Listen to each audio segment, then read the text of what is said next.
নমস্কাৰ সকলোকে পুনৰবাৰ মোৰ চেনেললৈ স্বাগতম জনাই লৈ আহিছোঁ আজিৰ দিনটো ৰাশিফল। আজি হৈছে 20 জানুৱাৰী 2026 অসমীয়া 6 মাহ মঙলবাৰ। আজি সূৰ্যোদয় সময় পুৱা 6:01 আৰু সূৰ্যাস্ত সময় 4:42। আজি হৈছে দ্বিতীয়া তিথি আৰু শুক্লপক্ষ। আজিৰ দিনটোৰ প্ৰথম ৰাশি হ'ল মেঘ ৰাশি। কৰ্মক্ষেত্ৰত জটিলতা সমাধানৰ বাবে আপুনি কঠোৰ পৰিশ্ৰম কৰিব লাগিব। আপোনাৰ ঊৰ্ধ্বতম বিষয়াৰ পৰা যথেষ্ট সমৰ্থন লাভ কৰিব। আপোনাৰ পৰিয়ালৰ সদস্যৰ মাজত মৰম বাঢ়িব। কোনো ধৰ্মীয় অনুষ্ঠান হ'ব পাৰে।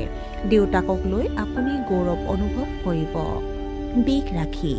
আজি আপোনাৰ স্বাস্থ্য উপকৃত হ'ব। দেখুৱাবলৈ চেষ্টা কৰাৰ বাবে আপুনি লোকচানৰ সন্মুখীন হ'ব পাৰে। ব্যৱসায়িক প্ৰভাৱশালী ব্যক্তিৰ সৈতে আপোনাৰ যোগাযোগ শক্তিশালী হ'ব।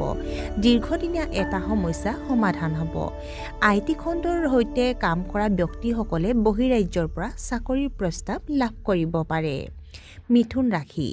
বৈবাহিক সম্পৰ্কত উত্তেজনা সৃষ্টি হোৱাৰ সম্ভাৱনা আছে। নতুন সংগীৰ পৰা সাৱধান হ'ব লাগে। শ্বেয়াৰ মাৰ্কেটত বৃহৎ বিনিয়োগ কৰাৰ পৰা বিৰত থাকিব লাগে। মাইগ্ৰেইনৰ বাবে পুনৰ মূৰৰ বিষ হ'ব পাৰে। অপ্ৰয়োজনীয় ভ্ৰমণত সময় নষ্ট নকৰিব। কৰ্কট ৰাশি। কৰ্মক্ষেত্ৰত আপোনাৰ বিৰোধিতা কৰাসকলে হয়তো সমালোচনাৰ সন্মুখীন হ'ব পাৰে। আইনী বৃত্তিত থকাসকলৰ বাবে দিনটো অতি শুভ।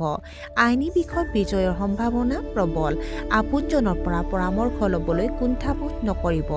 আপোনাৰ পৰিয়ালৰ কনিষ্ঠ সদস্যসকল আপোনাৰ ওপৰত সন্তুষ্ট হ'ব। আপোনাৰ মনত অসংখ্য চিন্তা চলিব পাৰে। সিংহ ৰাশি।